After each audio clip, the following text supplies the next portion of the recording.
Good morning, Survivor Rights. It is another Sunday morning, ready for a new week. So excited. It's a beautiful day here, and I get to talk with my friend Steve. Steve and I got to meet in person a few weeks ago since our last one, and we could have talked all day, man. It was so fun. It was so fun. I just loved. So we probably could do that here, but we have too many other things to talk about. It'd be pretty easy. Yes. So we are going to focus today on communication, which we always talk about communication, but our focus today is conflict resolution. Good morning, Betty. Good morning, Dave. My Uncle Dave's on here. Oh, hi. Um, Anybody else out there, feel free to say hey, hey. But yes, we're going to talk about conflict resolution, and we're going to start out by defining where we put our energy because conflict takes a lot of energy to deal with. And these days we have so many, there's conflict everywhere. We live in a world of conflict. So let's start by categorizing the areas that we need to focus and prioritize because for me, it starts with my other person of my life. So that's a priority. Okay. Number two is my children, my, close circle. Number three are my closest friends, and they're kind of up there with family these days. Hi, Lynn. Hi, Carrie. And the bottom of it all are people who just get energy from fighting. They literally are just looking for a fight. That's their, and I know this because a lot of people, oh, hi, Brad, you're back in Maine. Good. Welcome. I think a lot of people um, have been in conflict their whole lives, and so it's their comfort zone. Absolutely. And and it's almost like a love language for them of hmm it's a way of getting attention. And I think coming out of the two by twos, that might be a problem. What do you think? I think that's very true because, getting negative reactions out of people, it can actually be quite an endorphin rush. Yes. It's a high that some people just get from being angry, from fighting. It's a way to feel. Not Yes. necessarily a healthy way to feel, but it is a way to feel. Right. So I just want a little bit of awareness around that this morning because, I don't think that it's necessarily cognitive for these people, myself included. Some of us have had years and years and years of therapy, and we have learned the hard way because we've blown up relationships. You and me both. Um, but at the same time, we've learned from those mistakes, and I remember so many times in my life that people inside the church would say, "Oh, she's just looking for attention," or "Oh, she just needs validation," or whatever. Yeah, well, I did. Okay? Now I don't give a flying you know what. Um, Because you got validation inside yourself. I do. And that is the goal. That's what we're going for here. Okay, so let's start. You guys, I want questions out there today. This is an interactive show, so anybody out there that's looking for some help on conflict resolution in your life, whatever area of your life it is, we want to talk to you about it. So let's talk for a second about looking back at the home or the system that we came from. That's kind of where you wanted to start. That's where I want to start. Yeah. That's where we all came from here. Um, if somebody comes from trauma or they come from an abusive situation in any way, even if they're not from the system, if they have been in an abusive situation in life, we tend to, that's our first way that we learn to communicate was to survive. Absolutely. Yeah, and really, everybody here grew up in an abusive system. Yes. Some in abusive households, some not. There's differences within the households, but the system was abusive. Right. And when we talk about conflict, we were shamed if we questioned. We were, a faith that questions not. Isn't that even in a hymn, if I remember right? I think it is. Yeah. But anytime you would ask a question, you would be, your spirit is bad. Right. So we were actively taught that conflict was not okay. And in reality, conflict is healthy and conflict is inevitable Yes. in every relationship. Right. Spouses, children, parents, friends, coworkers.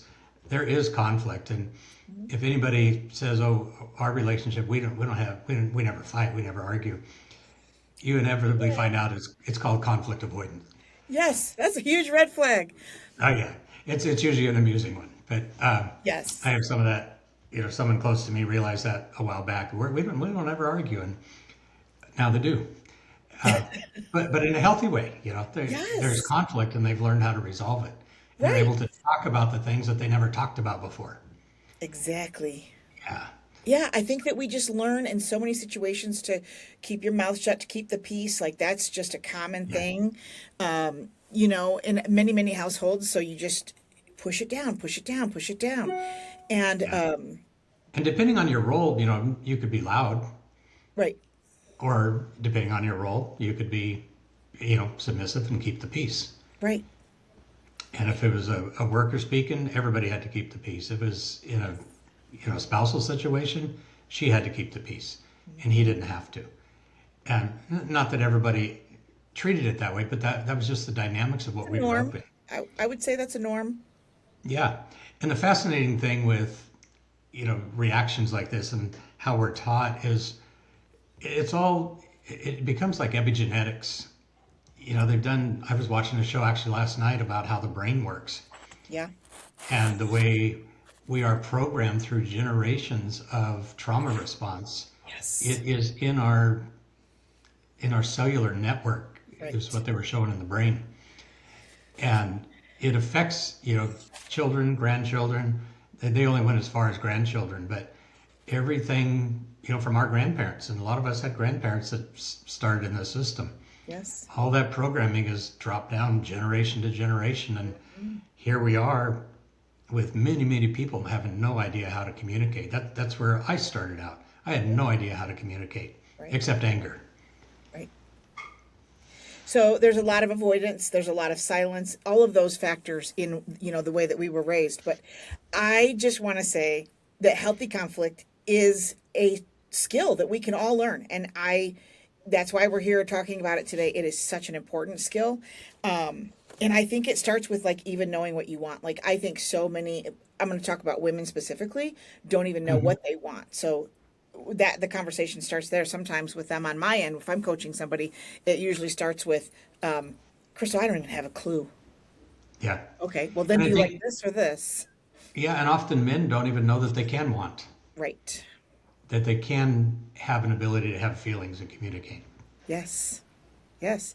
I think that that's a societal thing as well, even Oh yeah, outside of the system that we were raised in. So yeah. there's so many conflicts end with explosion, no resolution, and then you just sweep it under the rug and go on like nothing ever happened. And then that's why a lot of times in any relationship, the same conflict keeps coming up over and over and over because there's no resolution. And to that point, I read a study that something like 67% of all conflict in relationships are perpetual and unsolvable. Yes. And that's okay. It's understanding that they are, understanding Right. the background of each person, the family we grew up in, the family our partners grew up in, how that affected them. And a lot of times there's an amazing amount of growth just talking about how we each grew up, how our families reacted to things, how we handled things. Were we a conflict avoidant family? Were we a loud arguing family? How does each specific person react to the anger, the trauma in their family? Because that lens is, we all have a different lens, and Yeah. even in a family, each sibling will have a different lens. Hmm. And it's important to really talk about those things because you don't solve perpetual problems. You learn and understand and know how to manage them so they're minimized and they're okay with each other. They're not this big thing that comes up that you're wrong and you're wrong. Hmm. It tends to be, oh yeah, I see where you're coming from, and here's where I'm coming from, and Right. we are different that way, but that's okay. Right. And in that conversation, Steve, I want to make the point that you have to be honest.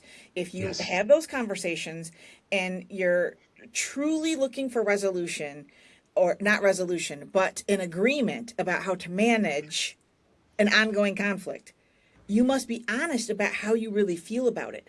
That's Yeah. one of the biggest problems. I had a conversation, coaching conversation with somebody the other day where she was explaining that even when she anticipates, her husband travels a lot, doesn't see, they're not together all the time, and she anticipates him coming home like this huge buildup of there's going to be conflict the second he walks in that door. He's going to derail her life. He's going to derail that he's been gone all week, and like, and just this like severe.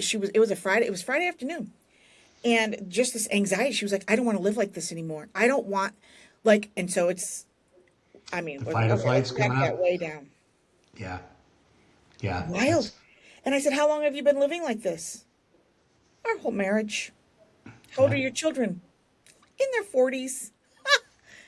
Seriously? Yeah. But that's Okay. just, cope with it, try to deal with it, but don't do anything about Right. it. Yeah. Right. So that's why we're having this conversation, and why I'm so Yeah. passionate about it is it truly has changed my life in so many ways. I have become such a confident person because of my ability to communicate. I'm not afraid of anybody anymore. Um, Yeah. but not in a bully kind of way, in just a No, way it's of more like not afraid to have the conversation. that's it. Yeah. Yeah, that's it. It's okay to engage in whatever conversation because you have the tools to come to a resolution.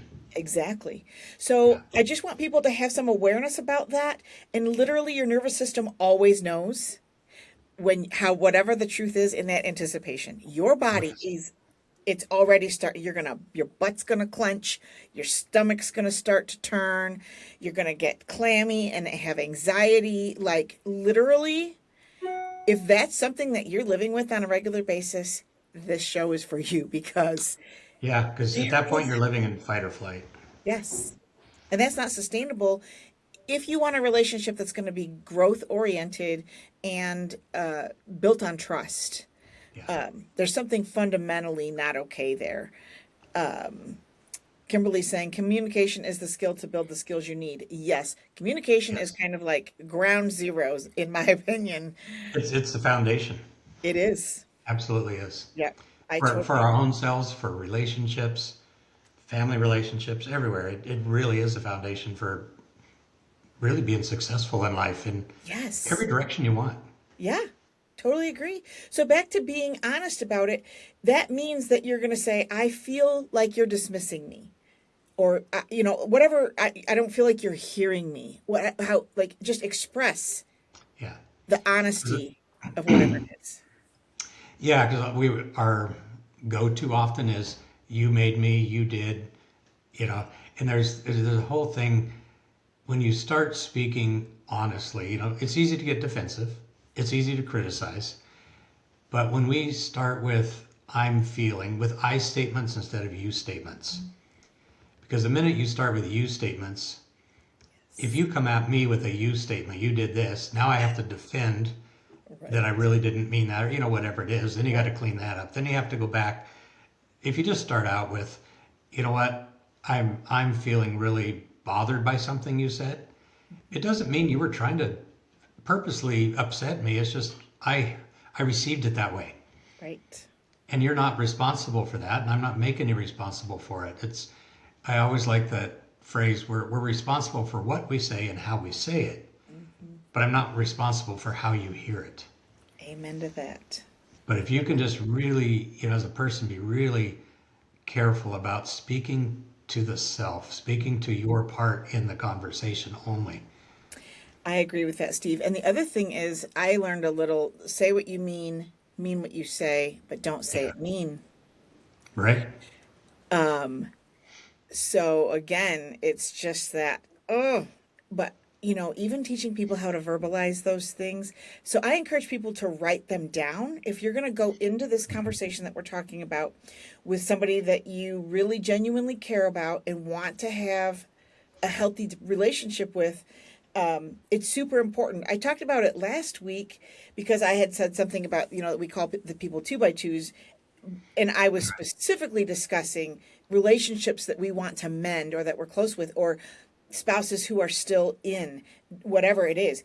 If you approach your spouse with And I literally said, if you're fat and ugly, would you like to snuggle? Like, and you get slapped and you wonder why you got slapped. It's like, that is that, but I'm using that to be funny, but I'm also making a point on how Yeah. important your language is Oh, absolutely. and your Yeah. It's tone.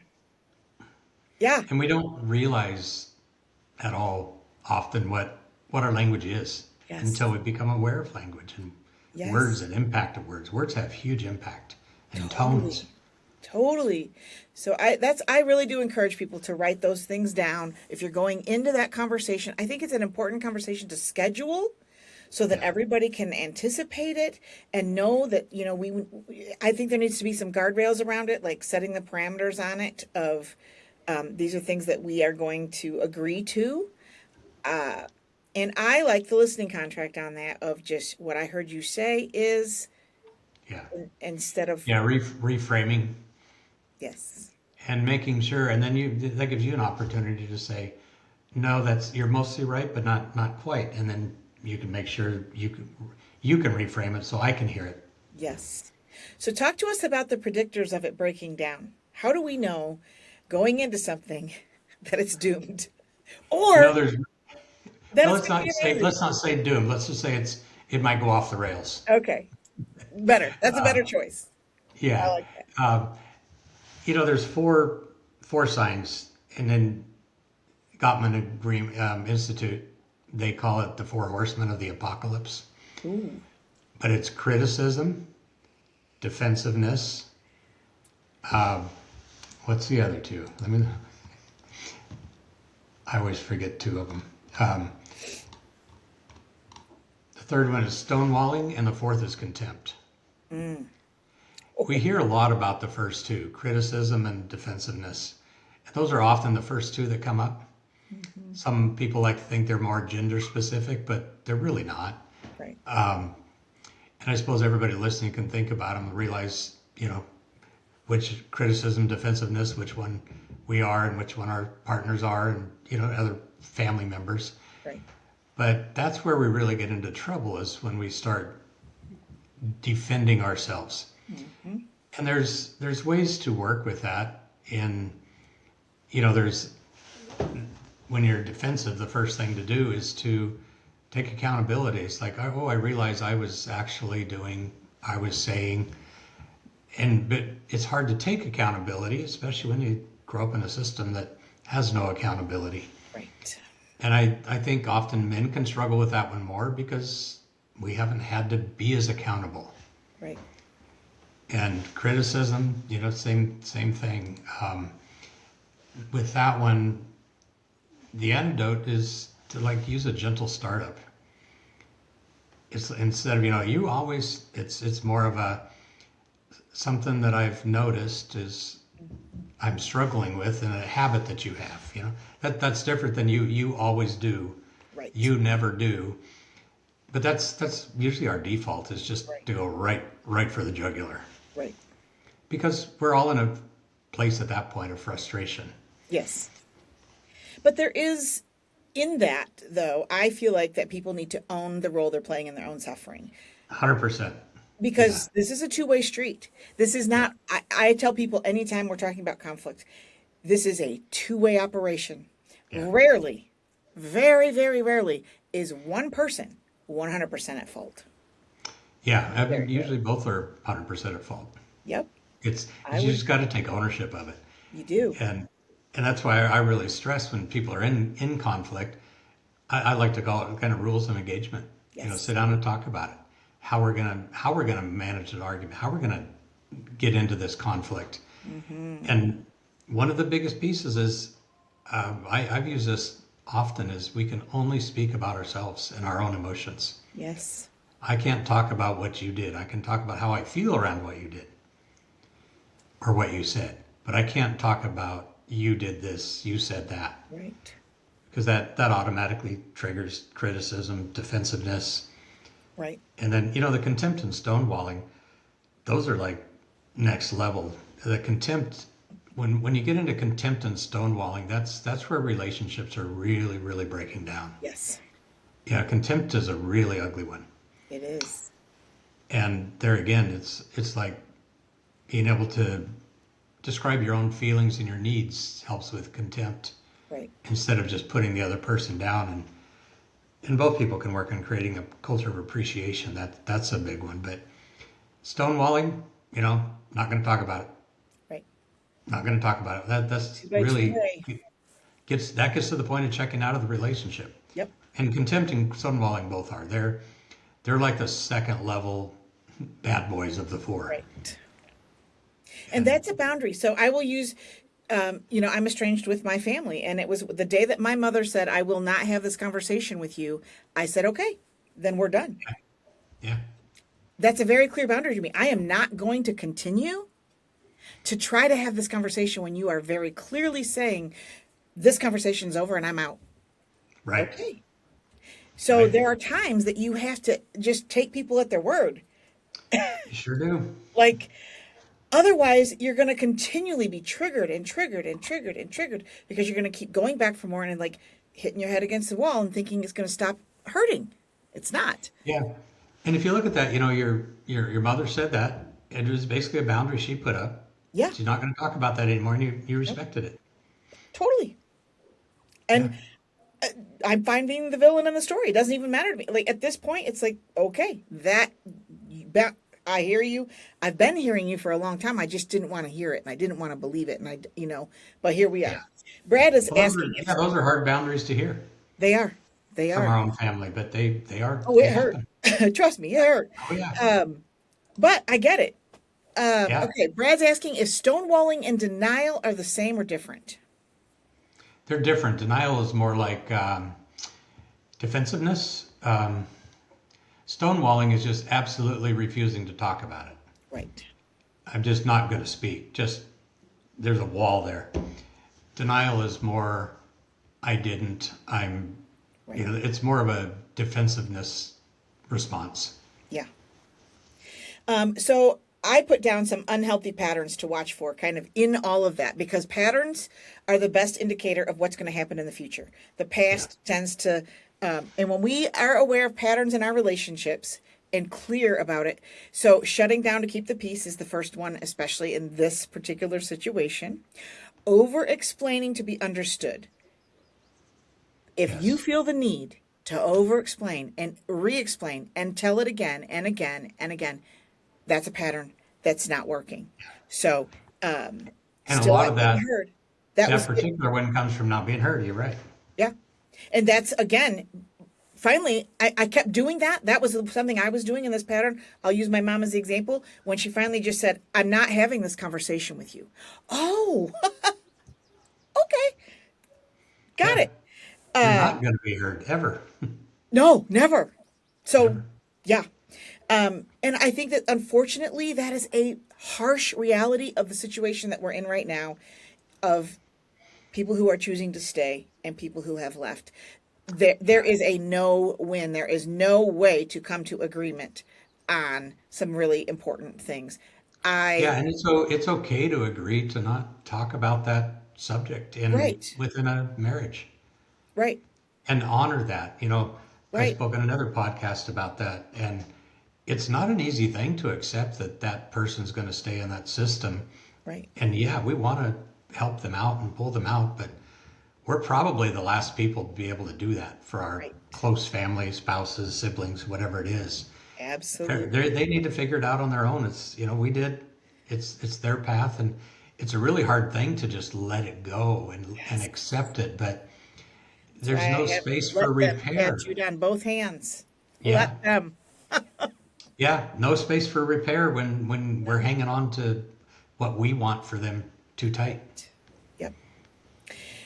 So back to the red flags. Another one that I put down was escalating quickly. If you're in a situation where every single time that subject comes up and it goes like blows up and explodes instantly, Yeah, that's a pattern.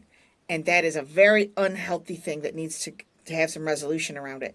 And then the other one is confusing silence with resolution. We talked about that a little bit already about just, just being avoidant yeah, conflict or avoidance is a submission. thing. It is Yeah, it's a tool that works if you know that you're using it as a tool, not as a way of life. yeah. As a way of life, it's really, really unhealthy. Very, very unhealthy. But I think it's also a skill, though, that mature Hmm. people in relationship can say, okay, I teach this a lot. I'm coaching someone right now on attending a 2 by 2 wedding and how to do that. How to go there and be happy for her son, see her people. That's a situation where we need conflict avoidance as a tool Yeah. to keep your mouth shut that day for the sake of your son that you love. So, Yeah. I mean, I have that in my own family. There's just subjects we don't talk about. right. And it's totally okay if you're in Been that way for the agreement. last 20 years, and we have a good relationship. Right. It's just, yeah, and that's, I'd call that more of an agreement than a Yes. conflict avoidance. Right. Because we've actually like, yeah, we'll just, it's just better if we don't talk about that. Yeah, It is. It's I healthier. agree. And that what goes with that though is I want to just say, so I'm going to go back. I hate to be using the same conversation again, but again, the reason that I had to put a stop to, okay, we can't just pretend that we're not, or we're just not going to agree, we can agree to not talk about that anymore. It always ended with, but I'm going to still pray for you. Okay, if Oh, you're going to yeah. be passive aggressive and you're not going to honor the fact that we're not going to have this conversation, and every time I talk to you, and you're going to end every email or every text, I'm still praying for you. We are having the conversation whether you like it or not, and I am not going to continue to let that. You don't get to hammer, hammer, hammer on me like that. I'm not going to put up with it. You Yeah. don't say it to my other siblings that don't profess. Stop saying it to me. Oh, that's fascinating. Yeah. So, Yeah. again, I, another I've, red flag. I've Yeah. told others too, yeah, you don't. Yeah. Please, Right. please, I would rather not hear that. Yes. Okay, so let's talk about what healthy conversation looks like instead of Yeah. unhealthy. I like that conversation better. Um, Healthy conversation. There's some clarity over comfort, is what I put down. I made that note this morning. Clarity over comfort, because that for me is the essence of it. I want to hear what it is for you. What is healthy conversation? It stays on the issues. Mm-hmm. It doesn't attack character. Ooh, yeah. That's one of the biggest things is, when we get into the you conversations, we attack character. It allows for both voices Mm-hmm. and both voices to be valid. I can hear your point of view. I don't have to agree with it at all. I just have to hear it.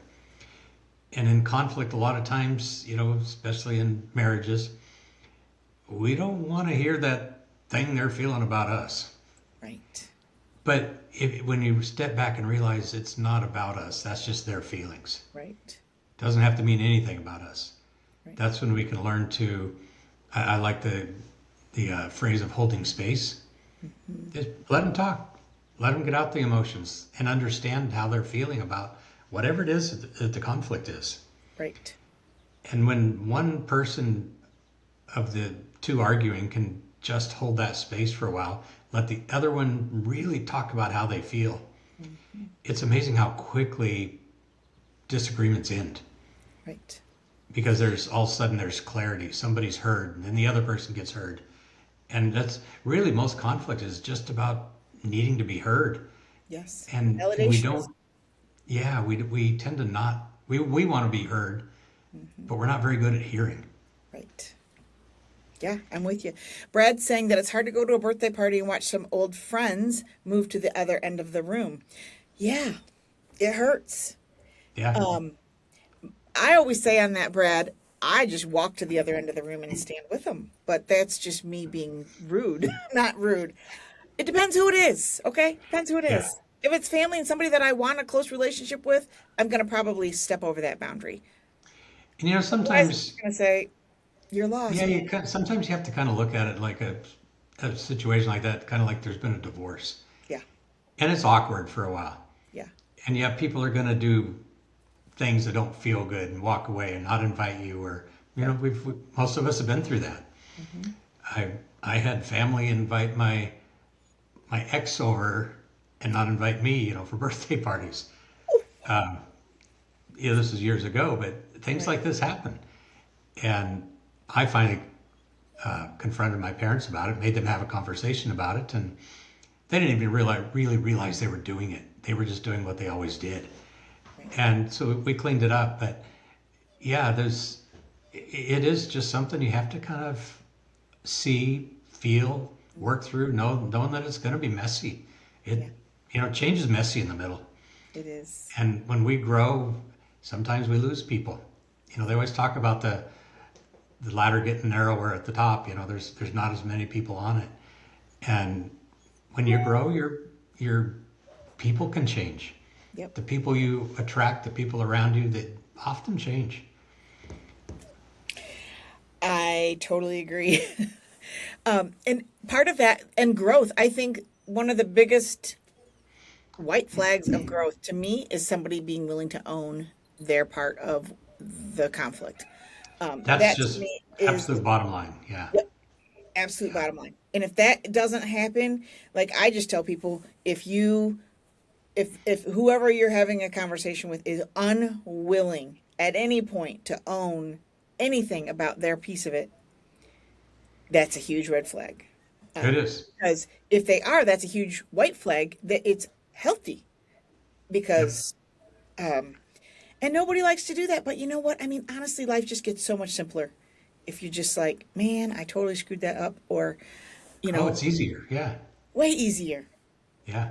Because we People all think do. it's harder, but it's not. It's easier. But I tell you, admitting it the first time is the hardest. Yeah, I'll agree with Being that. able, yeah, being able to be wrong is not an easy thing. Right. So I want to have a conversation about healthy relationships where in the specific situation that we're talking about here, the men have been in control the entire marriage, okay? Now all of a sudden these women join Worthy of the World and all these other places that they're like realizing I get to have a voice. I Yes. am a live person and I have an opinion. How do men navigate that? Because it is not easy for them, especially patriarchal two by two men. Well, tongue in cheek, first thing to do is panic and freak out. Been there, done that. Freak out.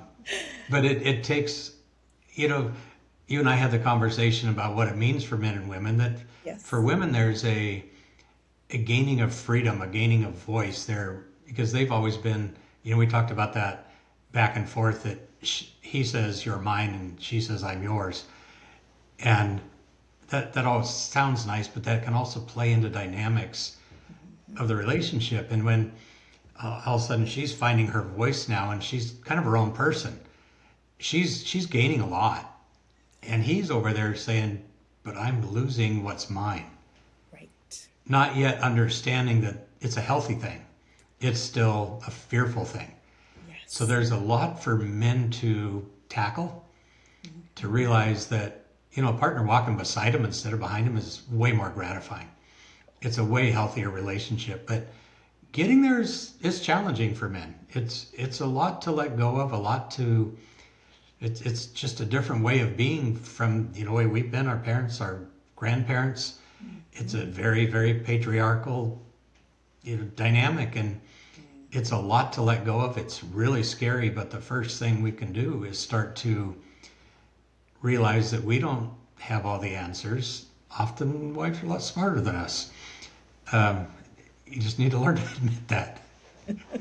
And it's just smarter in different ways. But um, it's difficult for men to really acknowledge that many times that things are different. This is what a balanced marriage can look like, but getting there from where we start is super challenging. It's like got to pull on your big boy pants and Yes. start admitting, yeah, I can be wrong. I don't have all the answers.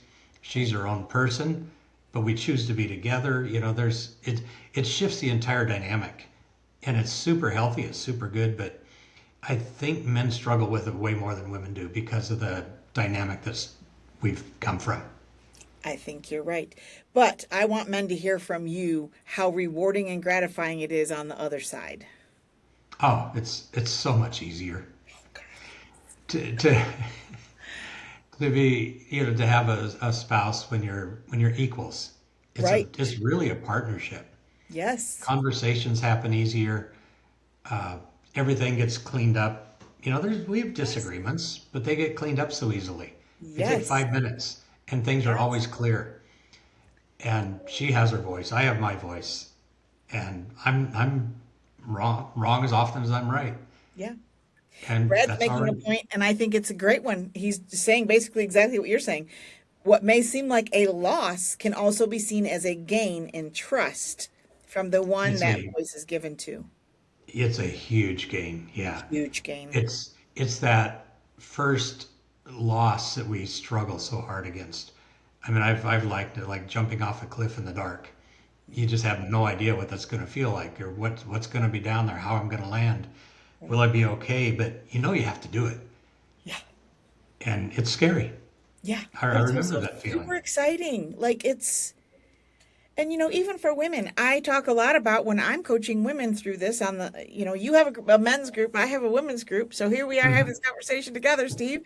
I talk a lot about like when I first stepped over that threshold, I was kind of a bully. Like I was a Sure. bull in a china shop. Like, don't ever tell me. No one will ever tell me what to do. Like, I mean, I had an edge to me. I used to say, like, hell on heels is what I was, man. I was Right. brutal.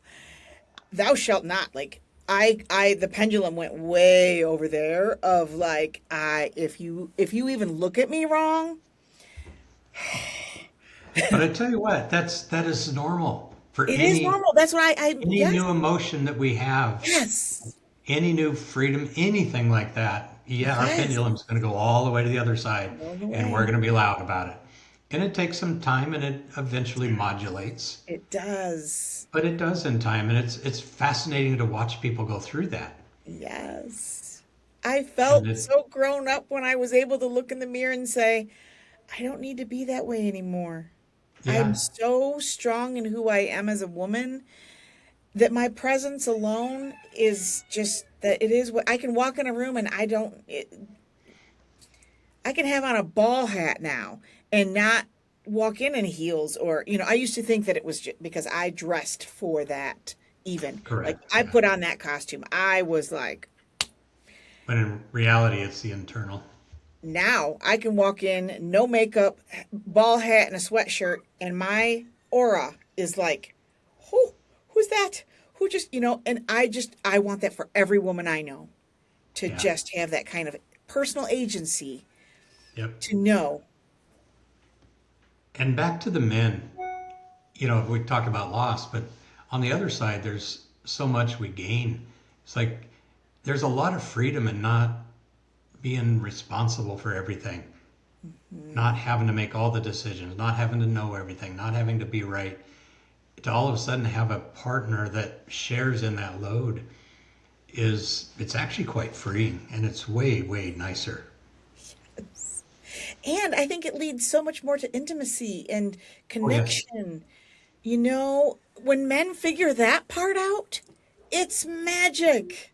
absolutely. It's pure magic when they can hold you in a way that you feel seen, that you feel felt, that you feel validated, that you are coming in as partners.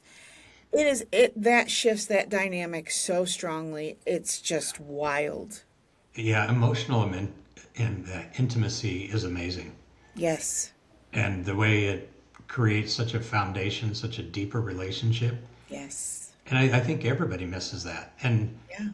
I think men are Men included. further away from it than women are. Women are aware of it, but men, I think often we don't even know it exists until we start finding it.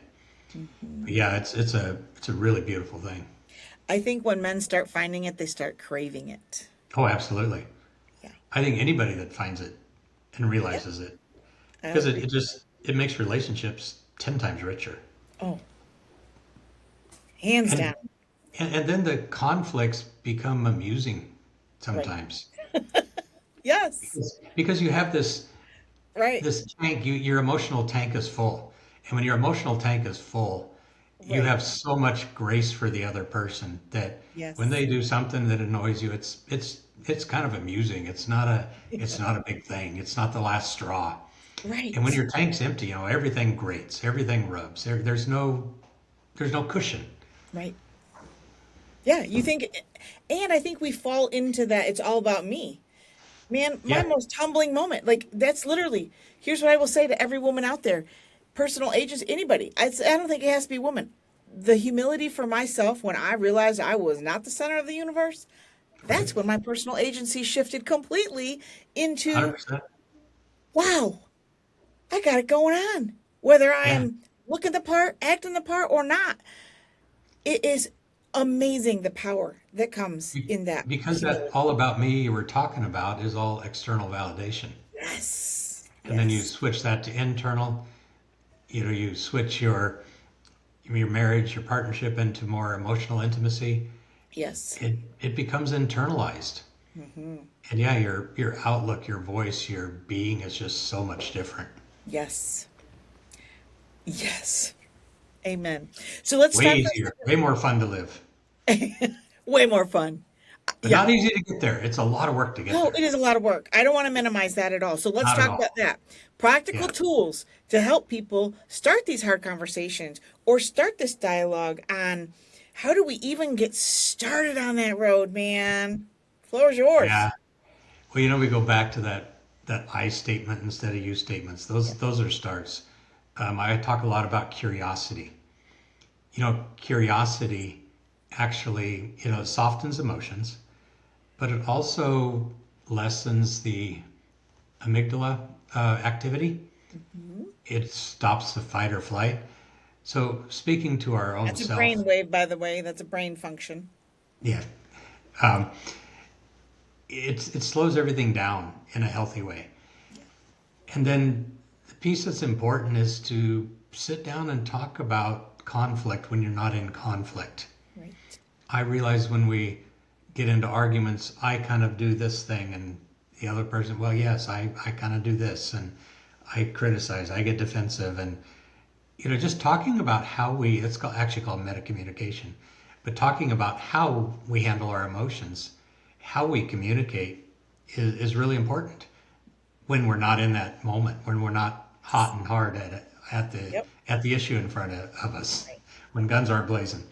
Mhm. It's good to sit down and just talk about here's some of the conflicts we have, and here's where we're struggling.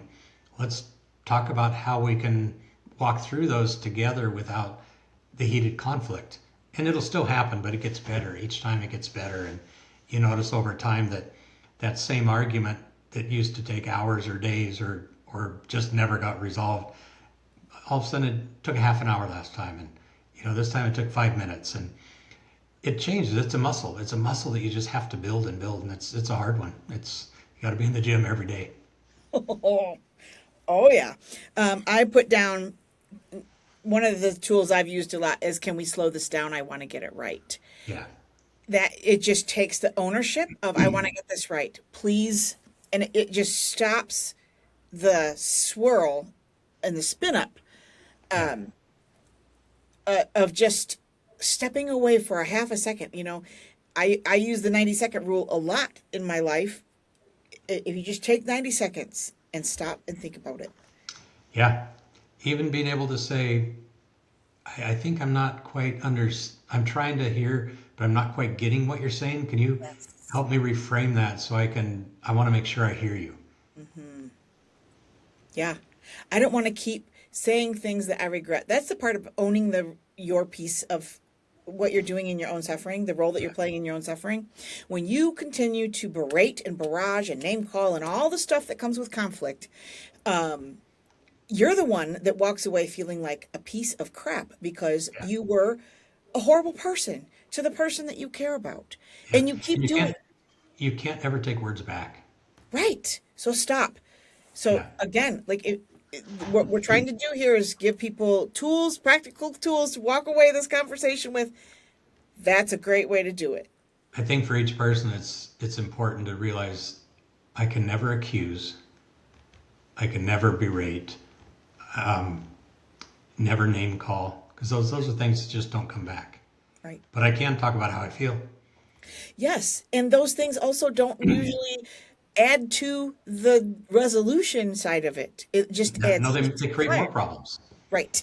What they do is they extend the argument Yes. because now you've got to fight about that thing that you just said. And deepen the wound. Yes. So, one of the other big practical tools that I put down is deciding what we're even arguing about. Because 9 times out of 10, you're not even on the same page. You're arguing about Two different things. What's your Yeah. take on that? Oh, I often say it's never about the toothpaste. We always all use the toothpaste, roll it different, squish it different, whatever. But and you get in arguments about it, but it's never about that. Nope. And a lot of times I mean, this is kind of next level communication, but it's really great to be able to sit and so what's underneath that emotion? What's underneath that emotion? My wife and I used to do that quite a bit. It's like just kind of inquiring, curiosity. We agreed to do that with each other, and it worked very well. And not every couple can do that, but just inquiring, curiosity, like what's going on there. Another thing I was just thinking of, we talk about only speaking to our own emotions. If we don't know what they are, this happens a lot for men. Don't know how to express them, don't know what they are. It's okay. Just like I'm feeling things, but I don't know what they are, and I'm just kind of stuck here. It's okay to just admit wherever you are. Yeah. I'm feeling overwhelmed or I'm Yeah. whatever. Yeah. Like I don't know what to do with all of this. Yeah, I'm feeling like I want to push back at you, but I know that's not right, and I don't know what else to do. Right. Great step of awareness right there. I love that. And again, back to the listening contract that we talked about earlier of just reframing, here, repeating back what you heard the person say, even in that situation. If the wife then says, "I hear that you don't have words for what you're feeling right now, and you just need some time to do that. So I will not push. I will not poke the bear right now." Yeah, and it's okay to like, do we need 20 minutes? Do we need three Yeah. days? Right. How much time do we need to take a break from this? And it's important to agree to come back and finish the conversation. Right. Stepping away from it doesn't mean ignoring it. Right. It Not means the we need same. to, because sometimes it's easy. Some people get flooded and just have no words. They're just flooded with emotions where we get stuck. And Right. that's where timeouts are important. Others get too emotional, too angry, too heightened emotion, Hmm. and need a break for that reason. It's like I'm getting angry. I need to take time to calm down because I want to have the conversation correctly. Right. So any of those reasons, it's valid to just take a real break. Totally agree. The other piece of that is, again, I do always encourage people. One of my therapists taught me to write stuff down, and it really clarifies things in relationship. So going into the conflict, if you have, so I've also done a lot of mediation training, and one of the things that we talk a lot about on that is going into it, knowing what the outcome is that you're looking for. Hmm. So being really clear about what it is that you're going to need out of this discussion in order to move forward.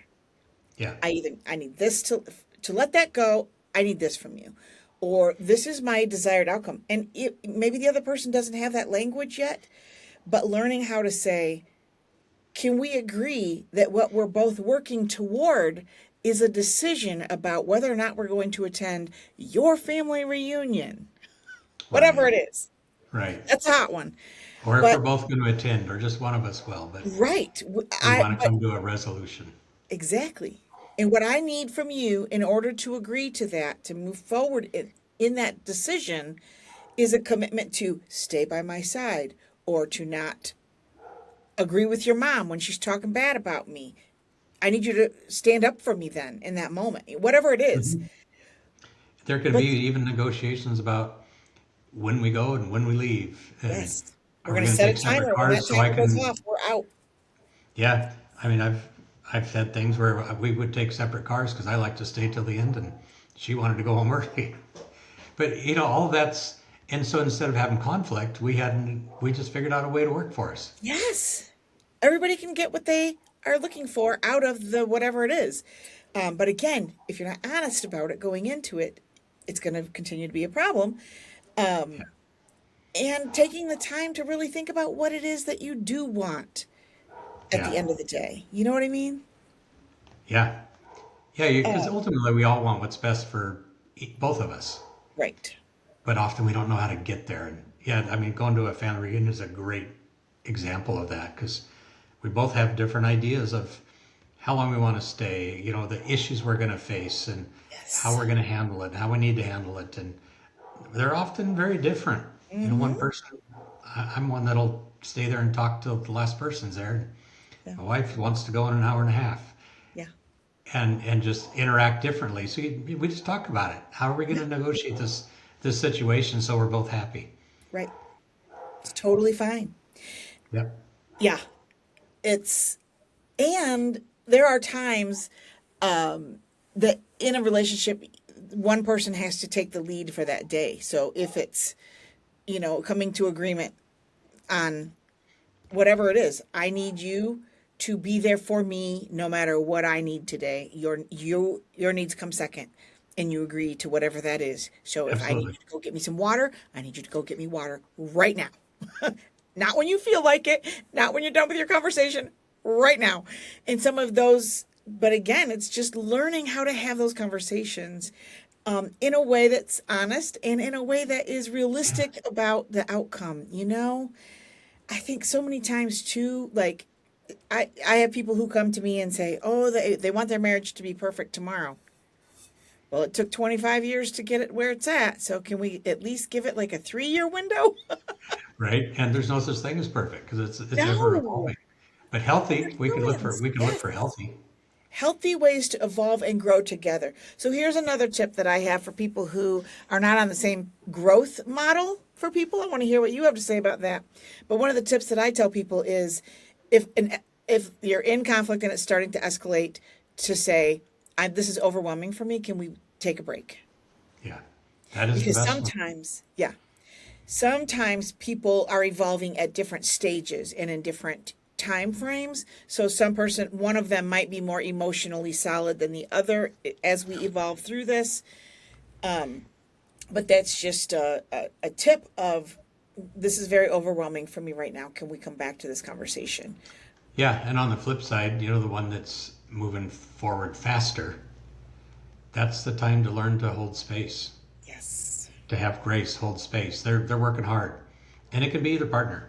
Yeah. I've been through that where one time one of us be further ahead and one time the other. And you just learn that you need to have patience and grace for the person that's struggling a little more in that Right. moment, in that time frame. And be the one that holds space more. Let them rant. Let them, you know, fire all their bullets. It's, we used to call it. And it's okay. About Just you just damn. have to learn not to take it personal. It's their emotions coming out. It's not anything to do with us. I think that's a big thing, is to learn to not take personally what is coming at us, even if it's a you thing coming Yes. at you. You learn to just realize that it's about them and their emotions and how they were programmed in childhood and how they view things. It has nothing to do with us. Right. And I think We're that just that's we're just the trigger. We're not the problem. I think one of the biggest issues in 2 by 2 marriages is codependence. And that's where what you're talking about right now is a harder thing for people to figure out, is because they are so codependent with one another. They literally are constantly giving the other person, they're feeding that Yeah. insecurity. And I like to kind of define codependency again too, because Yeah. it's when in a relationship I'm responsible for your emotions, you're responsible for mine. Whichever way the dynamic is, and it's often one person has to be responsible for the other, and in 2 by 2 it's usually the woman is responsible for all the emotions and making sure he doesn't get set off. He's make sure that he's happy. So you deny your own emotions, your own feelings. That's really what codependency is Yes. around emotions. And my tip on that, for those of you who are in codependent situations, is reframing it in your brain like this: I am responsible to you, not for you. Absolutely. And that is a reframe that is so effective. They don't like hearing it. It's not easy in the beginning to make that transition from codependence to healthy. Yeah. But And for those on the other side, it's like, just keep saying, I am responsible for my own emotions. yes, I don't even know what they are. They're difficult. I don't even know how to do this, but I get that I'm responsible for them. yeah, I don't know how to do that. That's okay. It's a starting point. yes, yes. What other practical tools do you have in your box over there to talk about today? Well, I think we've talked about a lot of them. Yeah. uh, you know, uh, for me, it just goes back to ownership of your own emotions. If you just pay attention to that all the time, Yes. It conflict minimizes it. It resolves. It's not a conflict more becomes disagreement when you're responsible for yourself. And disagreements are healthy. We can have two different viewpoints and acknowledge that they're both okay. They're both healthy. They're just different. Yep. You can laugh about it. You can make fun of each other in a fun way. Totally. And I think learning one of the other tips that I want people to walk away with, and I know we talk about it generally of just the differences between men and women and how we communicate. Maybe that's something you and I could talk about on our next show is the just innate differences in men and women and how Yeah. we process information, how we make decisions. I mean, there's a lot of differences in that. And when I really learned about, men are from Mars and women are from Venus, like, there's some That was a truth good to it. book. Serious truth to that. It's a great book to read if you guys want to read that in anticipation of maybe our next conversation or the next couple. Somewhere in there, we'll have that conversation. But truly, we just think differently. We approach life differently. And then, yeah, just taking it from there. So talk to us. One more thing about that piece.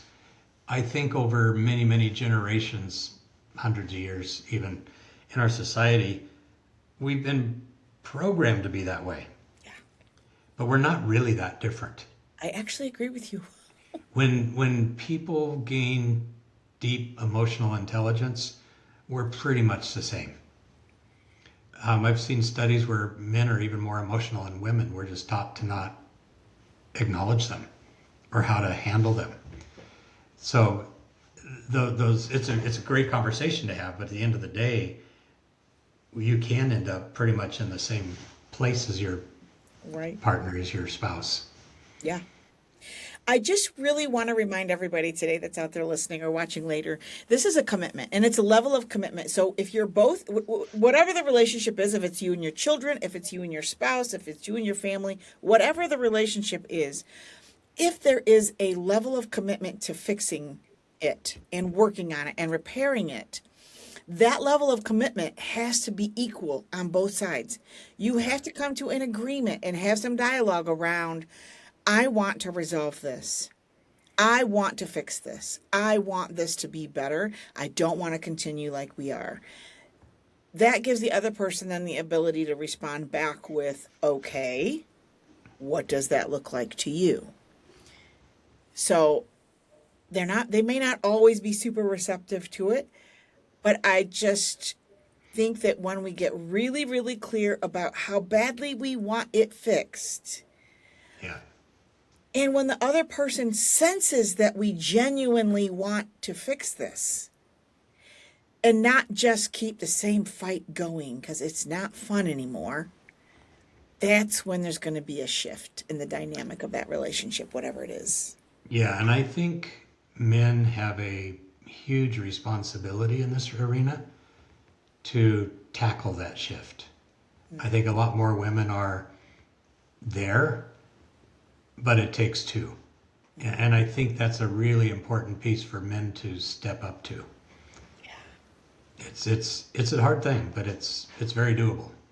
And to even admit, I've hurt you. So I know that, for example, I know coming from, again, a women's group, I know there's a lot of men out there that have porn addictions. I know there's a lot of men out there that have alcohol addictions or other types of addictions, things like that. And in that way, I really just want to be clear that you got to own that and you've got to make those things right in order to move forward. You can't just say, well, that happened. I don't want to talk about it. Or you cannot be dismissive of whatever it is. You have to own your Because at whatever. the end of the day, those are just diversions from emotion. Yeah. They're a way to feel. And Yes. when all of a sudden you start being able to communicate with your spouse and Right. having your own emotions grow and being able to express them, a lot of that disappears. But acknowledging, big, yeah, highly important. Yes, and I just want women out there, anybody, like the first step is honesty. And again, we come from such a judgmental system that admitting any of what we're talking about right now is a real problem. Yeah. And I'm not making fun of it in any way, shape, or form. I'm literally just acknowledging that being honest about watching porn and doing things that are not maybe constructive. You want to figure out how to do that together, that's one thing. We can have a whole conversation about that. But it's not healthy if one or the other is doing it in the, like, or has an addiction. Like, you're not partying on the same level together. One is being destructive to the relationship, whatever it is that's going on. So again, back to the honesty piece of it, and back to the truly coming to the place of wanting resolution and wanting a relationship that is going to be healthy and growing and moving forward together, whatever that looks like.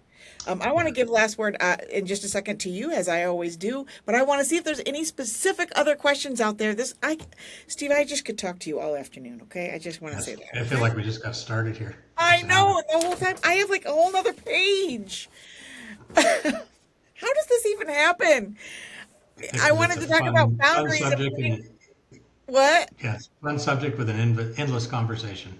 It is. Well, okay, so I'm just going to go down my list really quickly because we have, I responded to a lot of the stuff, recurring problems that never fully disappear. Yes, so I put down boundaries and conflict, like how to put a boundary down on having conflict. And again, one of them was, a stepping away, or to say, please stop yelling.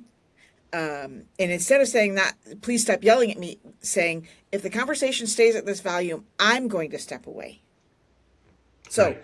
That's a good boundary. Tricks in that. So maybe we'll have to come back to these, because a boundary is setting down a boundary sounds like this. This, in order for me to continue in this is what I will or will not participate in. So some language around that. Then I wanted to talk about when resolution isn't possible, which we did talk about that kind of already. Just there is an impasse. We are never going to agree on this, so we're going to have to disagree. And then questions for people that I wanted to take away. So what did conflict look like for you growing up? What patterns do you need to unlearn? Like, are you just being aware of your own patterns first and foremost? Do you know when you're triggered versus responding thoughtfully? Like, do you have an awareness? Do you have an ability to stop and realize, oh, okay, I'm triggered, but now I'm being explosive? Yeah. Where is your level of awareness on that? And then how do you handle someone else who refuses accountability? And just tools of what actually works. But so any questions out there? I just wondered if anybody has any questions. Apparently nobody does. So I'm going to give you last word. I think the thing to keep in mind is with conflict, the goal is never victory. It's not about winning. It's about understanding. Understanding is the goal. Yes. Mutual understanding. That's what builds trust. That's what deepens relationships. If you're looking at resolving conflict with victory, you're not. You're just trying to win a war, and you're going to have a war. So look at understanding that builds trust. That's what truly resolves conflict. That's an awesome last word, my friend. Okay, well, I'm going to leave it at that, and I hate to wrap this up, but I'm going to have to because we're at our hour. So thank you, everybody, for watching. Thank you for watching, those of you who are live today, and for those of you who watch it later. I really appreciate it. I want to thank you, Steve. We'll be having you on again, so if you want to hang on here, I will get you on the calendar for the next time. And yeah, thanks everybody. As always, if you guys have questions, put them in the comments. I know that Steve monitors them and we'll be happy to give you his words of wisdom. He's full of lots of it. So thank you, Steve. Have a great day, everybody. Oh, I did also want to say we are not going to have a sing today. For those of you who were looking for the sing, I don't have that technology worked out. It's way more complicated than I thought. So we will figure it out. And then the other thing is on the circles, Pathways to Healing is coming out with some circles, healing circles, and sharing circles. So some of us are going to be going through some training on running some of those. So I'm going to have that be the fellowship piece of it. So have a great day, everybody.